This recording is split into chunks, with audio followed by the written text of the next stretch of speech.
Hey, good afternoon, guys. So, as promised, I want to get into some of the nuts and bolts of having gospel conversations. So I'll do some of these videos just while I'm walking my pup. Oh, can I not show you guys? Where is it? Well, these are a little bit more laid back, a little more informal, just kind of talking it out. So I put the gospel up when we first started this semester and broke it down into the 4 categories. We had creation, the fall, redemption, and restoration.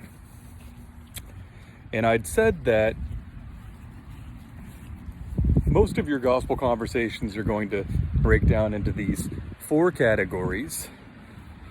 And as we talk about them,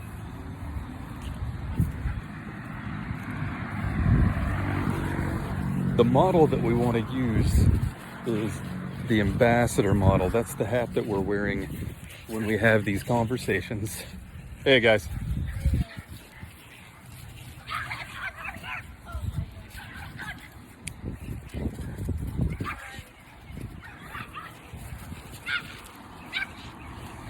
All right, so how is an ambassador? An ambassador isn't a culture warrior, for instance. We're not out there picking fights. We're not there to make people feel stupid. But what we are is we're winsome. We have an attractive, artful manner about us. We're pleasing in our discourse. So we take that attitude into whatever conversation we have. And as long as we're doing that, then we're always just a couple moves away from the gospel. So look at that first category of creation. What kind of conversations could you have based on creation?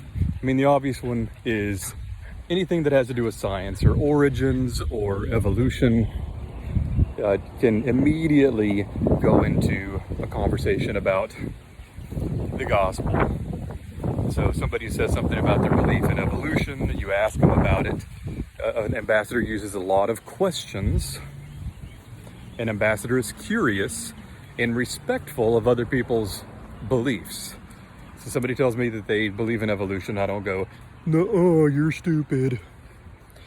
What I do is I ask them, and I might point out problems with it. You know, where do you think that all of this started, or what got the whole process started? Might be a question. Another one is, how do you think that we became conscious? And whenever they answer that, you say, well, you know what? I believe that question is answered with the gospel. Yeah, really, with the gospel. Oh, do you mind if I share the gospel with you? And now you're off and running. You know, you were created to worship God. But we've been separated from God because of our sin. But God so loved us that he sent his son to take on our punishment. And if you believe in him, you can be restored to God. Just a quick 30-second synopsis of the gospel. And I've had some fun conversations. I'll share some of those with you guys. Another one is, for whatever reason, God has sent a lot of gay and lesbian people into my life. I've got a few very close gay friends. One of them recently partnered up. He got married. And it led to some really interesting conversations about the nature of marriage or the nature of identity. Who are we? What does it mean to be gay? What does that even mean? And different worldviews are going to attempt to answer that question differently. But how does the Christian answer that? Well, the Christian answers it with the gospel.